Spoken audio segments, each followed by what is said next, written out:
Documentation எந்த அளவுக்கு வந்து ரொம்ப முக்கியமானது.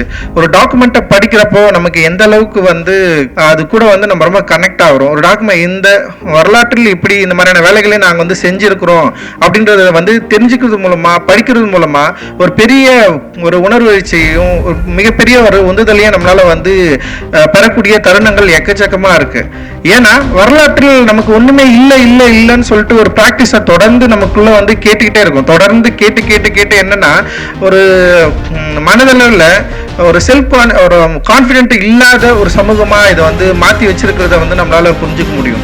அப்போ பேசிக்கா இந்த செல்ஃப் கான்ஃபிடென்ட்டை கிரியேட் பண்றதுக்கு ஏற்கனவே இருக்கிற ஒரு மனத்தடியை வந்து உடைப்பதற்கு வந்து நமக்கு வந்து வரலாற்று ரீதியான சில சான்றுகளும் சில ஆய்வுகளும் வந்து நமக்கு தேவைப்படுது. என்னதான் வந்து மைண்ட் லெவலில் வந்து நீ யாருக்கும் வந்து கீழே இல்லை, நீ வந்து பயங்கர ஈக்குவலான ஒரு ஆள் தான், நீ வந்து ஃபைட் பண்ண சண்டை போடு அப்படின்னு நமக்கு சொன்னாலுமே கூட